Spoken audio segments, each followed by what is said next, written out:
দেশে ৩ মাসের পেঁয়াজ মজুদ আছে জানালেন বাণিজ্যমন্ত্রী। ভারতে আটকা কমপক্ষে ৪০০ ট্রাক।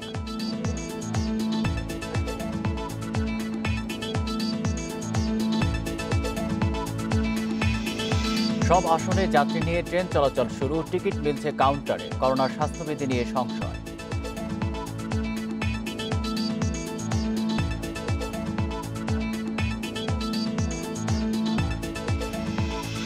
বরগুনায় রিফাত শরীফ হত্যা মামলার রায় ঘোষণা করা হবে ৩০ সেপ্টেম্বর। মিন্নির জামিন বহাল।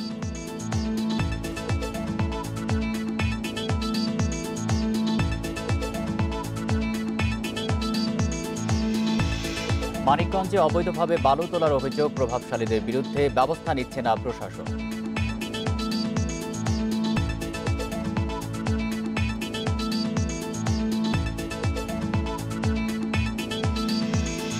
বৃষ্টি ও উজানের ঢলে ধরলা নদীর পানি বেড়ে কুড়িগ্রামে বন্যা, ৪ উপজেলার চরাঞ্চল প্লাবিত।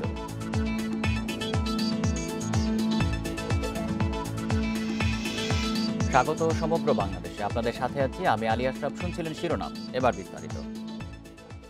দেশে ৩ মাসের পেঁয়াজ মজুদ আছে বলে জানিয়েছেন বাণিজ্যমন্ত্রী টিপু মুনশি। দুপুরে সচিবালয়ে সাংবাদিকদের এই তথ্য জানান তিনি। মন্ত্রী আরও জানান, ভারত ছাড়া অন্য দেশ থেকে পেঁয়াজ আমদানির প্রক্রিয়াও চলছে। ভারত রপ্তানি বন্ধ করায় কিছু ব্যবসায়ী সুযোগে দাম বাড়াচ্ছেন, আর ক্রেতারা চাহিদার অতিরিক্ত পেঁয়াজ কেনায় বাজারে দাম বাড়ছে বলেও অভিযোগ করেন তিনি। মানুষকে প্রয়োজনের তুলনায় বেশি পেঁয়াজ না কেনারও আহ্বান জানান বাণিজ্যমন্ত্রী। ১ মাসের মধ্যেই বাজার পরিস্থিতি স্বাভাবিক হবে বলে আশা প্রকাশ করেন টিপু মুনশি। যদি না আসে তো ঝামেলা হয়ে যাবে। হবে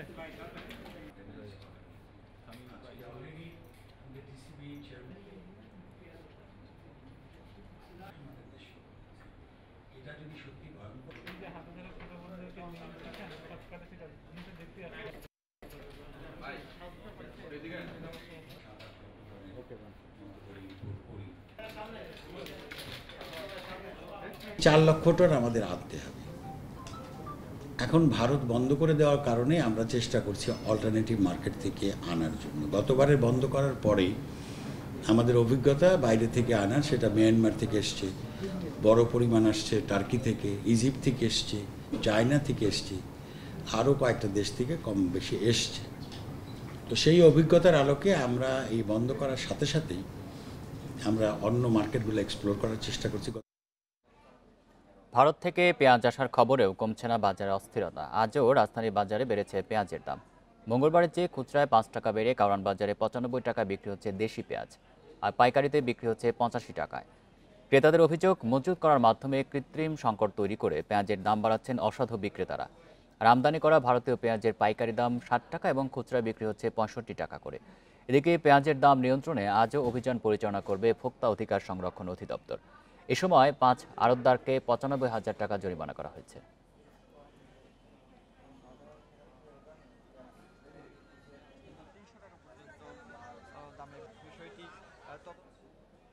এ নিয়ে জানাতে দিনাজপুরের হিলি থেকে আমাদের সাথে যুক্ত হচ্ছেন সহকর্মী সাজ্জাদ হোসেন। সাজ্জাদ, ভারতীয় পেঁয়াজের কোনো ট্রাক কি এখন পর্যন্ত হিলিতে প্রবেশ করেছে কিনা, আর এই স্থলবন্দর দিয়ে কি পরিমাণ পেঁয়াজের আমদানির প্রক্রিয়া চলছে?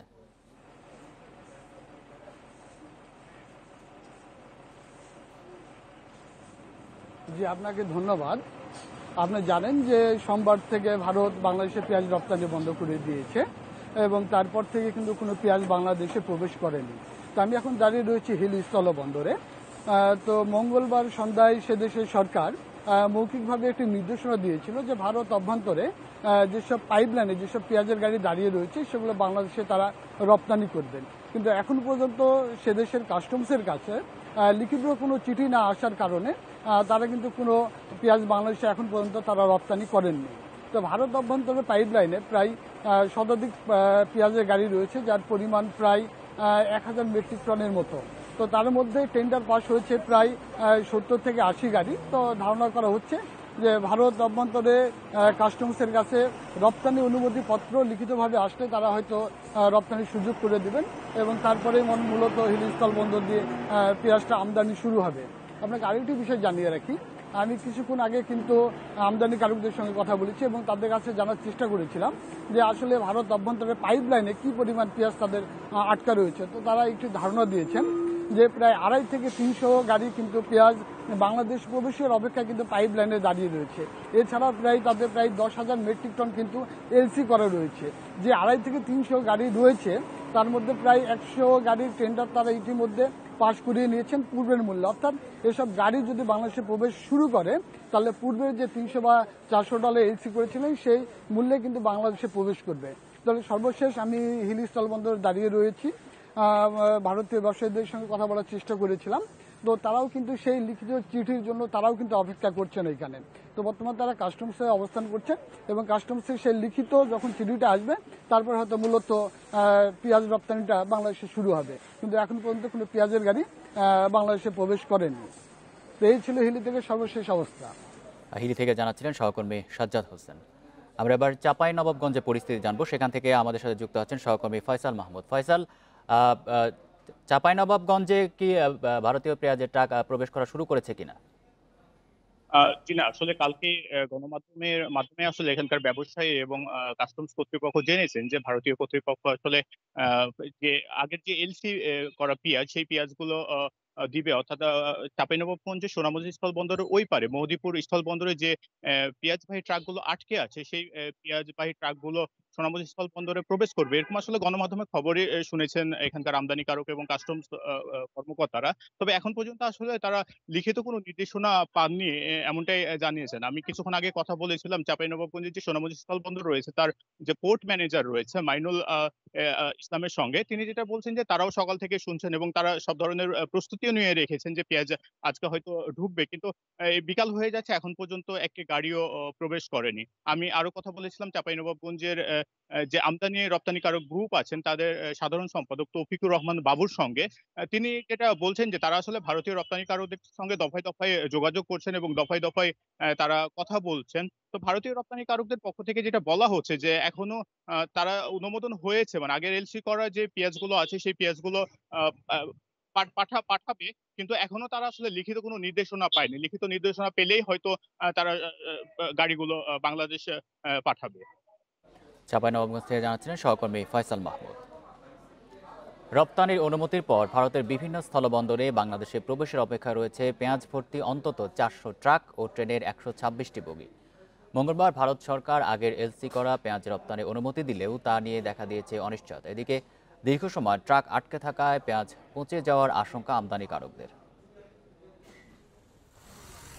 গেল সোমবার পূর্ব ঘোষণা ছাড়াই প্রতি টন পেঁয়াজের রপ্তানি মূল্য $250 থেকে বাড়িয়ে $750 করে ভারত সরকার।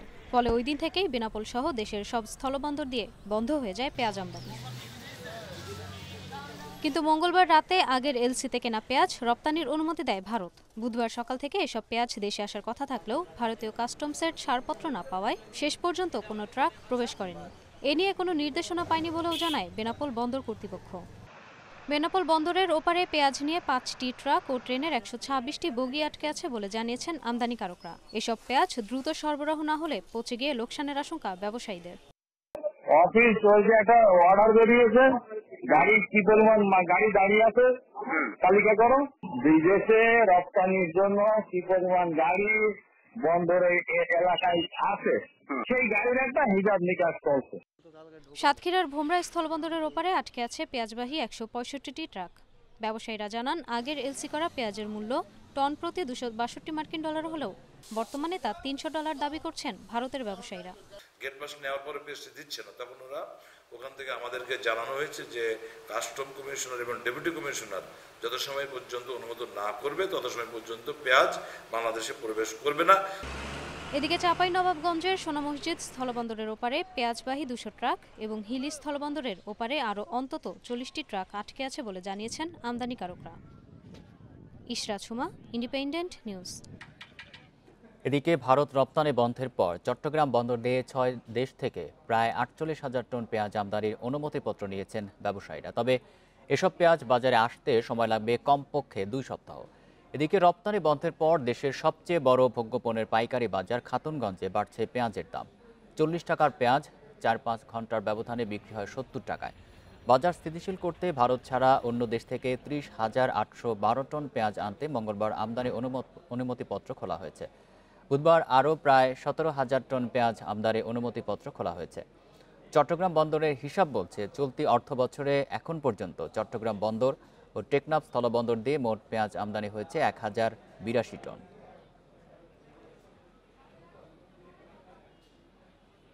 মালগুলো তো বর্তমানে ইন্ডিয়ার থেকে আসছে যে আরো এক সপ্তাহ আগের, দোকানে দোকানে মাল জমা আছে, আরো আগের মাল, কালকের মাল, আজকের মাল ঢুকতে আছে। এগুলো তো বাড়তি রেট আসবার কোনো কথাই নেই। চুক্তি অনুযায়ী উনি প্রতি মাসে আমাদের একটা নাপিত রেট দেয়, রেট অনুযায়ী আমাদের ব্যবসায়ীরা আমদানি করে থাকে, চুক্তিপত্র থাকে, এলসি দিয়ে থাকে, ব্যাংকে টাকা দিয়ে ডলার দিয়ে থাকে। কিন্তু একটা দেশ কীভাবে পারে, গত বছর দেখা গেছে এই সেপ্টেম্বরে তারা মাল দিবে না বলে দাম বাড়াই দিল।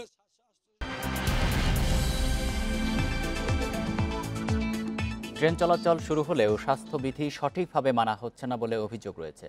খুলনা রেল স্টেশনে টিকিট বিক্রির সময় সামাজিক দূরত্ব বজায় রাখা হলেও ট্রেনে স্বাস্থ্যবিধি সঠিকভাবে মানা হচ্ছে না। যাত্রীদের অভিযোগ, কর্তৃপক্ষ যাত্রীদের হ্যান্ড স্যানিটাইজার, জীবাণুনাশক স্প্রে দিচ্ছে না সঠিকভাবে। রাজশাহীতেও পাশাপাশি সিটে বসে ভ্রমণ করছেন যাত্রীরা, তবে মানা হচ্ছে না করোনা সতর্কতার বিধিনিষেধ। এদিকে গাজীপুর হয়ে চলাচলকারী বিভিন্ন রুটের লোকাল ও আন্তনগর এক্সপ্রেস ট্রেনগুলোতে স্বাস্থ্যবিধি মানতে দেখা যায়নি। ট্রেন থামার পর একসঙ্গে অনেকেই স্টেশন থেকে উঠছেন, নামছেনও একইভাবে। এই অবস্থায় ট্রেনে যাতায়াতে অসন্তোষ জানিয়েছেন অনেক যাত্রী। তবে চট্টগ্রাম থেকে স্বাস্থ্যবিধি মেনেই শতভাগ যাত্রী নিয়ে চলাচল করছে সব ট্রেন।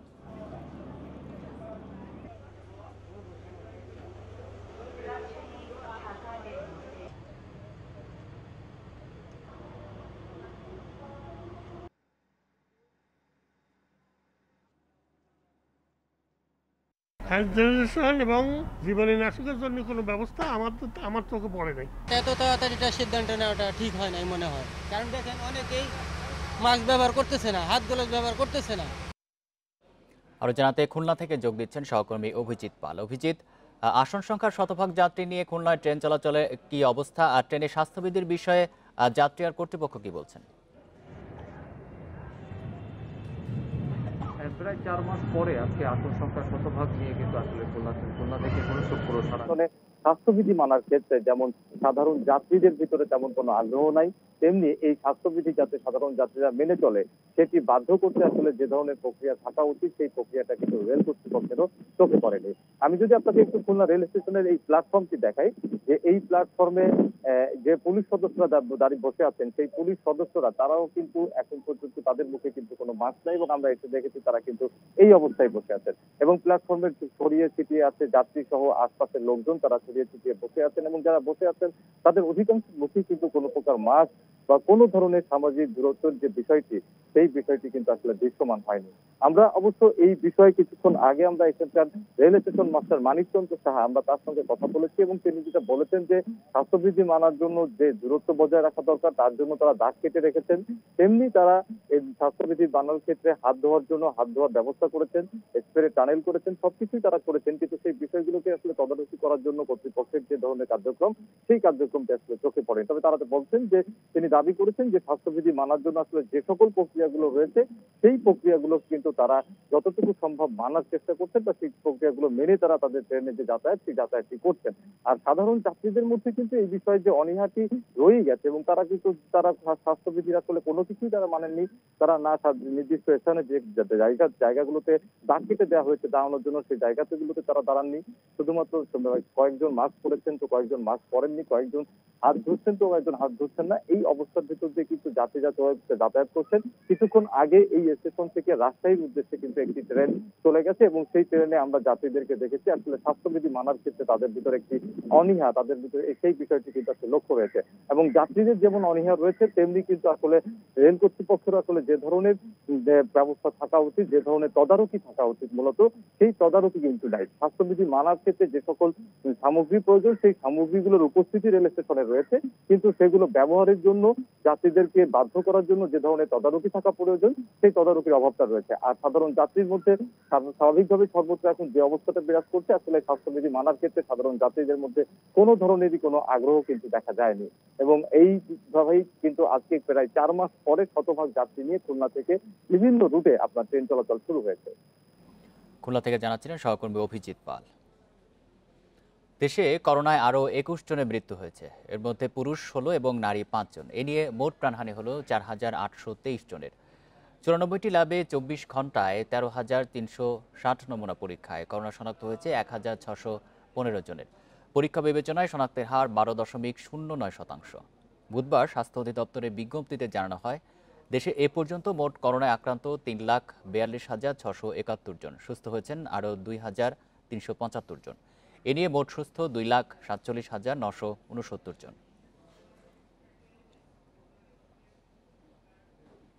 বরগুনার আলোচিত রিফাত শরীফ হত্যা মামলার রায় 30 সেপ্টেম্বর। দুপুরে শুনানি শেষে রায়ের তারিখ ঘোষণা করেন জেলা ও দায়রা জজ আদালতের বিচারক মোহাম্মদ আসাদুজ্জামান মিয়া। এই হত্যা মামলায় রিফাতের স্ত্রী মিন্নির জামিন বহাল রাখা হলেও তাকে আইনজীবীর জিম্মায় রাখার নির্দেশনা দেওয়া হয়েছে। বুধবার বেলা 11টার দিকে জেলা ও দায়রা জজ আদালতে শুরু হয় রিফাত হত্যা মামলার যুক্তিতর্ক উপস্থাপন। এর আগে রিফাতের স্ত্রী আয়েশা সিদ্দিকা মিন্নি সহ প্রায় সব আসামিকে আদালতে হাজির করা হয়। যুক্তি খণ্ডনের শেষ দিনে আসামি পক্ষের আইনজীবীদের দেয়া নানা যুক্তির বিপক্ষে পাল্টা যুক্তি তুলে ধরেন রাষ্ট্রপক্ষের আইনজীবীরা। যুক্তিতর্ক শেষে 30 সেপ্টেম্বর প্রাপ্তবয়স্কদের জন্য করা মামলার রায়ের দিন নির্ধারণ করেন বিচারক মোহাম্মদ আসাদুজ্জামান মিয়া। রায়ের অপেক্ষায় আমরা আছি। আমরা ইতিমধ্যে যে সমস্ত 76 জন সাক্ষী আমরা আদালতে দিয়েছি, আমরা আশাবাদী এই 10 জন আসামি, একজন পলাতক আছে মুসা এবং 9 জন আসামি মিন্নি সহ সকলেরই শাস্তি আমরা কামনা করছি। এর আগে গত 1 জানুয়ারি পুলিশের অভিযোগপত্র দাখিলের পর প্রাপ্তবয়স্ক আসামিদের জন্য করা মামলায় 30 কার্যদিবসে 76 জন সাক্ষীর সাক্ষ্য গ্রহণ শেষ হয়। গত 26 আগস্ট শুরু হয় যুক্তিতর্ক। মামলায় রিফাতের স্ত্রী মিন্নির জামিন বাতিলের আবেদন খারিজ করে তাকে জেলা আইনজীবী সমিতির সাধারণ সম্পাদকের জিম্মায় দেয় আদালত। বিজ্ঞ আদালত মিন্নি নিয়োজিত কৌশলী এবং বরগুনা জেলা আইনজীবী সমিতির সাধারণ সম্পাদকের জিম্মায় মিন্নিকে দিয়েছে। মিন্নি এখন আমার জিম্মায় আছে। সাক্ষ্য গ্রহণ ও যুক্তিতর্কের শুনানি শেষে উভয় পক্ষের আইনজীবীরা আদালতের কাছে ন্যায় বিচার প্রার্থনা করেন। গত বছরের 26 জুন বরগুনা সরকারি কলেজ গেটে প্রকাশ্যে রিফাতকে কুপিয়ে হত্যা করা হয়। পরদিন রিফাতের বাবা আব্দুল হালিম শরীফ বাদী হয়ে বরগুনা থানায় 12 জনের নাম উল্লেখ করে হত্যা মামলা করেন। এই মামলায় একমাত্র প্রত্যক্ষদর্শী হিসেবে প্রধান সাক্ষী করা হয় মিন্নিকে। পরে এ মামলায় গত 1 সেপ্টেম্বর রিফাতের স্ত্রী মিন্নি সহ 24 জনকে আসামি করে দুটি আলাদা অভিযোগপত্র দেয় পুলিশ। তাদের মধ্যে প্রাপ্তবয়স্ক 10 জন এবং অপ্রাপ্তবয়স্ক 14 জন। আসামিদের মধ্যে মোহাম্মদ মুসা এখনও পলাতক। Independent News desk. বরিশালে লঞ্চে নারী হত্যায় জড়িত একজনকে গ্রেপ্তার করা হয়েছে। গতরাতে রাজধানীর মিরপুর থেকে মনিরুজ্জামান নামের ওই যুবককে গ্রেপ্তার করে police bureau of investigation PBI. গত রোববার মনিরুজ্জামান এবং জান্নাতুল ফেরদৌসী লাবণী নামে ওই নারী এমভি পারাবাদ 11 লঞ্চের 391 নম্বর কেবিনে বরিশালের উদ্দেশ্যে রওনা দেন। পরদিন ভোরে কেবিন থেকে লাবণীর মরদেহ উদ্ধার হয়। পরে লাবণীর মোবাইল ফোন ট্র্যাকিং করে মনিরুজ্জামানকে ঢাকার মিরপুর থেকে গ্রেপ্তার করা হয়। গ্রেপ্তারের পর লাবণীকে গলায় ওড়না পেঁচিয়ে হত্যার কথা স্বীকার করেছে মনির। লাবণীকে স্ত্রী দাবি করলেও এই সংক্রান্ত কোনো প্রমাণ দিতে পারেননি তিনি। তাকে বরিশাল নৌপুলিশের কাছে হস্তান্তর করা হয়েছে। এদিকে লাবণীর মরদেহ শনাক্তের পর পরিবারের কাছে হস্তান্তর করা হয়েছে।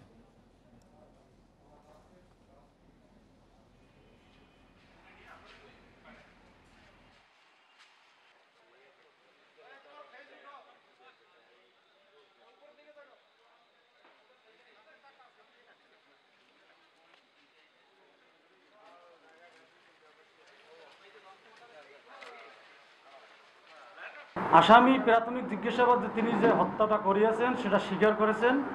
তাদের দুজনের ভিতর ঝগড়াঝাটি, কথা কাটাকাটি লঞ্চের ভিতর হয়। তখন এক পর্যায়ে সে তাকে ওড়না দিয়ে গলায় চেপিয়ে হত্যা করে।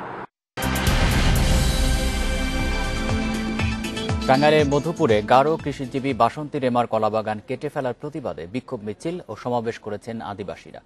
দুপুরে মধুপুর দোখলা রেঞ্জ কার্যালয়ের সামনে বিক্ষুব্ধ আদিবাসী জনতার ব্যানারে এই কর্মসূচি পালন করেন তারা। মিছিল শেষে সমাবেশে বক্তারা বলেন, বন বিভাগ বিনা নোটিশে গারো নারী বাসন্তী রেমার বাপদাদার আমল থেকে দখলে থাকা 40% জমির কলাবাগান কেটে ফেলেছে।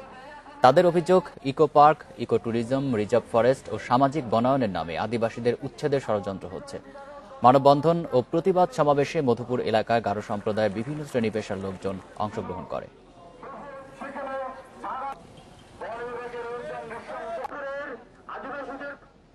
নরসিংদীর শিবপুরে ৩ জনকে হত্যার ঘটনায় আহত বাড়িওয়ালার মেয়ে কুলসুম বেগম মারা গেছেন। এ নিয়ে এই ঘটনায় 4 জনের মৃত্যু হলো। নিহতের স্বজনরা জানান, ঢাকা মেডিকেলে 3 দিন মৃত্যুর সঙ্গে লড়ে ভোরে কুলসুম বেগমের মৃত্যু হয়েছে। 13 সেপ্টেম্বর ভোরে পারিবারিক কলহের জেরে শিবপুরের কুমরাদি গ্রামে কাঠমিস্ত্রি বাদল মিয়া স্ত্রী নাজমা বেগমকে কুপিয়ে জখম করে। এ সময় বাধা দিতে গেলে বাড়ির মালিক তাজুল ইসলাম, তার স্ত্রী মনোয়ারা বেগম ও তাদের মেয়ে কুলসুমকে কুপিয়ে জখম করে বাদল। গুরুতর আহত অবস্থায় হাসপাতালে নেওয়া হলে কর্তব্যরত চিকিৎসক স্ত্রী ও বাড়িওয়ালা দম্পতিকে মৃত ঘোষণা করেন। এ ঘটনায় ওই দিন রাতেই বাদল মিয়াকে আসামি করে মামলা করেন নিহত বাড়িওয়ালার ছেলে শাহিন মিয়া।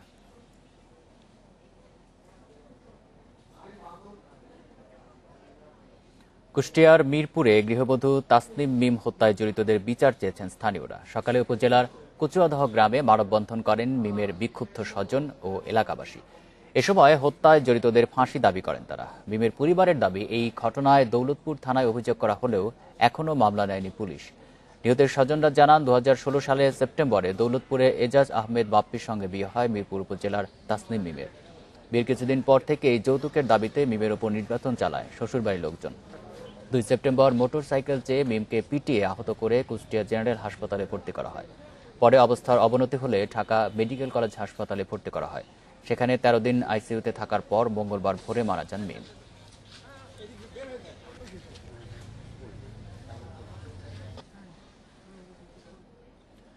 মানিকগঞ্জের কালীগঙ্গা নদীর নানা জায়গা থেকে শক্তিশালী খনন যন্ত্র দিয়ে অবৈধভাবে বালু মাটি তোলার অভিযোগ উঠেছে সরকার দলীয় লোকজনের বিরুদ্ধে। এতে নদীতে বিলীন হচ্ছে জমি ও স্থাপনা, নষ্ট হচ্ছে পরিবেশ। পৌর মেয়রের দাবি, প্রশাসনকে জানানো হলেও নেওয়া হচ্ছে না কোনো ব্যবস্থা। মানিকগঞ্জের ঐতিহ্যবাহী কালীগঙ্গা নদীর তরা খ অঞ্চলে শক্তিশালী খনন যন্ত্র দিয়ে এভাবেই বালু তোলার কাজ চলে রাতের আধারে। ইজারাদার স্থানীয় যুবলীগের আবুল বাশার, কেন্দ্রীয় যুবলীগ সদস্য মনিরুল ইসলাম খান মনি ও জেলা ছাত্রলীগ নেতা এম এ আকাশ। অন্যদিকে তরা ক অঞ্চল থেকে বালু তুলছেন মেহেদী হাসান সম্রাট ও জেলা পরিষদ সদস্য আওয়ামী লীগ নেতা শামীম হোসেন। তারা এলাকায় স্বাস্থ্যমন্ত্রী জাহেদ মালেক ও সংসদ সদস্য নাইমুর রহমান দুর্জয়ের ঘনিষ্ঠজন। ব্রিজের ওই পার সবন সাপ নাকি তার লোকজন দিয়ে করতেছে, আবার ব্রিজের এই পশ্চিম পার দুর্জয়ের লোকজন দিয়ে এই ব্যবসাটা করতেছে। আমরা কৃষি মানুষের কাছে অস্ত্র আছে, তাকে শক্তি আছে, তার জোর করে দেখানকার শত শত জাহাজ লাগিয়ে রাখছে এখনো। স্থানীয়দের অভিযোগ, ব্যক্তি মালিকানাধীন নদী ভাঙা জমি থেকে 7 থেকে 8টি শক্তিশালী খনন যন্ত্র অস্থায়ীভাবে বসিয়ে বালু মাটি তোলা হয়। অপরিকল্পিত এই খননের কারণে এরই মধ্যে নদী পাড়ের কয়েকশো বিঘা ফসলি জমি, বসতবাড়ি, মসজিদ, মাদ্রাসা ও ঈদগাহ মাঠ নদীতে বিলীন হয়েছে। ভাঙন ঝুঁকিতে আছে 2টি বিদ্যালয় ভবন, বাজার ও 21 জেলার সঙ্গে সেখানকার যোগাযোগের একমাত্র মাধ্যম তরা সেতু। এতে শঙ্কিত পরিবেশবাদীরাও। নদীর পাড়ের মানুষ ক্ষতিগ্রস্ত হচ্ছে, ফসল ক্ষতিগ্রস্ত হচ্ছে, পরিবেশ ক্ষতিগ্রস্ত হচ্ছে, নদীরও ক্ষতি সাধিত হচ্ছে। পরিবেশকে ক্ষতিগ্রস্ত করে কোনো উন্নয়ন করা যাবে না। প্রতিবাদে স্থানীয়রা মানববন্ধন করেছেন, লিখিত অভিযোগও দেওয়া হয়েছে প্রশাসনের কাছে। আর পৌর মেয়রের অভিযোগ, অবৈধ ড্রেজিং বন্ধে নিষ্ক্রিয় প্রশাসন। এই ডিসি, তার আগের ডিসি সবাইকে আমি বলেছি এবং তাদেরকে স্পটও নিয়েছি, আসুন দেখুন কি অবস্থা, এটা একটা বিধি ব্যবস্থা করুন, কিন্তু কি কারণে জানি না এটা কোনো বিধি ব্যবস্থা আজও হয় নাই। অভিযোগ মানতে নারাজ যুবলীগ নেতা মেহেদী হাসান সম্রাট। আর সংসদ সদস্য নাইমুর রহমান দুর্জয়ও স্পষ্ট করে জানালেন, অবৈধ কাজে জড়িতদের দেওয়া হবে না কোনো প্রশ্রয়। আমরা কারো ক্ষতি করে কোনো মাটি উত্তোলন করি না, এরকম কমপ্লেন আমাদের কাছে লোক আসে নাই যে ভাই আমার বাড়ি ভাঙতেছে বা ই করতেছে, এরকম কোনো কমপ্লেন আসে নাই। কারণ আমরা সরকারি নিয়ম মাফিক আমরা মাটি কাটতেছি। প্রশাসন থেকে জানা হয়, প্রশাসন থেকে জায়গা বুঝিয়ে দেওয়া হয়, সেখান থেকে কারো যদি কোনো অভিযোগ থাকে তারা উপজেলায় অভিযোগ করলে জেলাটাকে জমা আছে, তারা বিষয়টা দেখবে। আমার আশেপাশে থাকুক বা দূরে থাকুক, তাদের ব্যাপারে যদি মনে করে প্রশাসন ব্যবস্থা নিবে। ফসলি জমি কিংবা সেতু, কালভার্ট সহ যে কোনো স্থাপনার কাছ থেকে বালু তোলা নিষিদ্ধ হলেও তা মানছেন না মানিকগঞ্জের এসব ঠিকাদাররা। উঠেছে এমন অভিযোগও। Independent News desk. কয়েকদিনের বৃষ্টি ও উজান থেকে নেমে আসা ঢলে ধরলা নদীর পানি অস্বাভাবিক বেড়ে যাওয়ায় কুড়িগ্রামে আবারও বন্যা দেখা দিয়েছে। পানি বাড়ায় কুড়িগ্রাম সদর, রাজারহাট, ফুলবাড়ী ও উলিপুর উপজেলা প্রায় 50টি চর এলাকা প্লাবিত হয়েছে। এসব এলাকার শত শত একর আমন ধানের ক্ষেত পানিতে তলিয়ে গেছে। পানিবন্দী হয়ে পড়েছে 30,000 বাসিন্দা। কুড়িগ্রাম সদর উপজেলার সার্ডো বন্যা নিয়ন্ত্রণ বাঁধের ৩০ মিটার অংশ ভেঙে অন্তত ১০টি গ্রামে পানি ঢুকে পড়েছে। এছাড়া তীব্র ভাঙনে ঝুঁকিতে পড়েছে মোঘলবাসা এলাকার বন্যা নিয়ন্ত্রণ বাঁধ। তিস্তার ভাঙন চলছে বজরা, থেত্রাই সহ কয়েকটি এলাকায়। এসব এলাকায় গত দুদিনে শতাধিক পরিবার ভিটেমাটি হারিয়েছে। পানি উন্নয়ন বোর্ড জানিয়েছে, উজানে বৃষ্টিপাত অব্যাহত থাকায় আরও ২-৩ দিন পানি বাড়তে পারে। এ নিয়ে জানাতে কুড়িগ্রাম থেকে যোগ দিচ্ছেন সহকর্মী আব্দুল খালেক। খালেক, কুড়িগ্রামে কোন কোন এলাকায় নদ নদীর পানি বেড়েছে, আর বন্যার ভাঙন রোধে প্রশাসনের পক্ষ থেকে কি ধরনের পদক্ষেপ নেওয়া হয়েছে? পানি উন্নয়ন বোর্ডের কাছ থেকে সর্বশেষ আমরা যে তথ্য পেয়েছি, বিকাল ৩টায় ধওলা নদীর পানি বিপদসীমার ২৭ সেন্টিমিটার উপর দিয়ে প্রবাহিত হচ্ছে।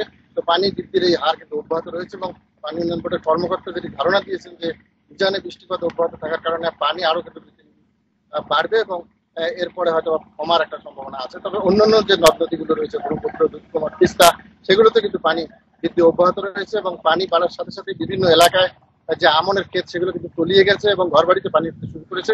পাশাপাশি সারডব বন্যা নিয়ন্ত্রণ বাঁধের যে ৩০ মিটার অংশ ইতিমধ্যেই গত রাতে বিলীন হয়েছে, সেই জায়গাটি দিয়ে পানি ঢুকে 10টি গ্রামের বিস্তীর্ণ এলাকা ইতিমধ্যে প্লাবিত হয়েছে এবং আমনের যে ক্ষেত, ফসলি জমি, সেগুলো কিন্তু এখন নিমজ্জিত রয়েছে। আর আপনি যেটা বলছিলেন যে ভাঙন প্রতিরোধে পানি উন্নয়ন বোর্ড 65টি স্পটে আসলে কিন্তু এখন ভাঙন চলছে কুড়িগ্রামে এবং প্রতিটি স্পটেই তারা কিন্তু জিও ব্যাগ ফেলে বিভিন্নভাবে ভাঙন রোধের চেষ্টা করছেন। কিন্তু পানির স্রোত এত প্রবল যে অনেক জায়গাতেই কিন্তু তাদের প্রতিরক্ষা ব্যবস্থা কোনো কার্যকর হচ্ছে না এবং দেখা যাচ্ছে যে বাঁধগুলো ঝুঁকির মধ্যে পড়ে গেছে। গত রাতে একটি ভেঙেছে এবং অন্য বাঁধগুলো ঝুঁকির মধ্যে রয়েছে বলে পানি উন্নয়ন বোর্ডের কর্মকর্তা আমাদেরকে জানিয়েছে।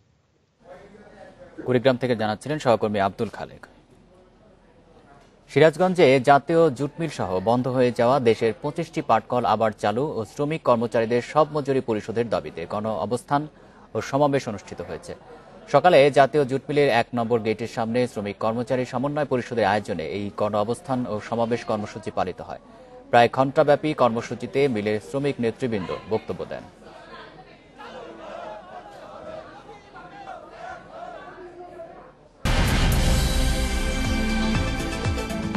খাগড়াছড়িতে প্রথমবারের মতো পাহাড়ের চূড়ায় পান চাষ করে সাফল্য পেয়েছেন কৃষকরা। জুম চাষের তুলনায় বেশি লাভজনক হওয়ায় অনেকেই পান চাষে ঝুঁকছে। তবে জমির রেজিস্ট্রেশন না থাকায় ব্যাংক ঋণ পাচ্ছেন না কৃষকরা। তবে কৃষি বিভাগ বলছে চাষিদের ঋণ দেওয়ার উদ্যোগ নেওয়া হয়েছে। একসময় শুধু জুম চাষ হলেও কিছুদিন ধরে খাগড়াছড়ির দীঘিনালায় পাহাড়ের ঢালে শুরু হয়েছে পান চাষ। বৃষ্টি শুরুর পরপরই পাহাড়ে পানের আবাদ শুরু করে চাষিরা। প্রতি 25 শতক জমিতে পানের আবাদ করতে খরচ প্রায় 40,000 টাকা। আর এ থেকে অন্তত 1.5 লাখ টাকা লাভ পাওয়ার আশা করছেন চাষিরা। এরই মধ্যে পান চাষ করে আত্মনির্ভরশীল হয়েছেন অনেকে। আমরা এই পান দিয়ে বিক্রি করে সংসার চালাই। তবে শুকনো মৌসুমে পানির অভাবে ব্যাহত হয় পান চাষ। চাষিরা বলছেন, ঝিরি ঝর্ণায় ছোট ছোট কৃত্রিম বাঁধ সৃষ্টি করতে পারলে সারা বছরই পাহাড়ের চূড়ায় পানের আবাদ করা সম্ভব। এদিকে অধিকাংশ পাহাড়ে চাষ হয় প্রথাগতভাবে। এসব জমির রেজিস্ট্রি না থাকায় সরকারি ঋণ সহায়তা থেকে বঞ্চিত হচ্ছেন চাষিরা। যদি কৃষি বিভাগ থেকে আমাদের কিছু সুবিধা দিয়ে থাকেন পান চাষের জন্য খুব উপকার হবে মনে আমি আশা করি। পাহাড়ের চূড়ায় পান চাষকে নতুন সম্ভাবনা হিসেবে দেখছে কৃষি বিভাগ। তাই কৃষকদের আর্থিক প্রণোদনা ও ঋণ সহায়তার উদ্যোগ নেওয়া হয়েছে। ব্যাংকের সাথে কথা বলে আমরা আশ্বস্ত তারা আমাদের করেছেন যে এরকম যারা চাষি আছেন, জুম চাষি যারা আছেন, যাদের আসলে অনেক ভালো সম্ভাবনাময় চাষ করতেছেন, তাদেরকে তারা ঋণের আওতায় নিয়ে আসবে। খাগড়াছড়িতে পাহাড়ের চূড়ায় প্রথমবারের মতো 60টি বরজে পানের আবাদ করেছে চাষিরা। Independent News desk. Corona virus আর ঘূর্ণিঝড় আম্পানের প্রভাবে ধস নেমেছে ফুলের রাজধানী খ্যাত যশোরের গদখালিতে। বেচাকেনা না থাকায় নানা জাতের দামি ফুল এখন গরু ছাগলের খাবারে পরিণত হয়েছে। এই খাতে কমপক্ষে 600 কোটি টাকার লোকসানের আশঙ্কা করছেন ফুল চাষি ও ব্যবসায়ীরা। যশোরের ঝিকরগাছা ও শার্শা উপজেলার 75টি গ্রামে প্রায় 6500 হেক্টর জমিতে চাষ করা হয় নানান জাতের ফুল। দেশের চাহিদার 80% ফুলই সরবরাহ হতো এই অঞ্চল থেকে। কিন্তু করোনার কারণে 24 মার্চ থেকে বন্ধ গদখালির ফুলের বাজার। আর মে মাসে ঘূর্ণিঝড় আম্পানে নষ্ট হয়েছে জমিতে থাকা বেশিরভাগ ফুল। বেচা কেনা না থাকায় চরম অর্থ সংকটে পড়েছেন কয়েকশো চাষি। এতে ভরা মৌসুমে নতুনভাবে চাষাবাদও শুরু করতে পারছেন না তারা। খরচ প্রায় 3.5 লাখ টাকা, কিন্তু সেই পরিমাণ এখন বেচা বিক্রি নাই। আমরা খুব অসহায় জীবনযাপন করছি। 5 লক্ষ টাকা খরচ হয়েছে করোনার কারণে। 1010 টাকা বেচতে পারিছি, তাতে আমি বিশাল হতাশার মধ্যে পড়ে গেছি। আমি টাকা তুলবো কিভাবে? এই অবস্থায় দৈনিক খরচ মেটাতে হিমশিম খাচ্ছেন ফুল চাষি ও ব্যবসায়ীরা। তার উপর রয়েছে ঋণ পরিশোধের চাপ।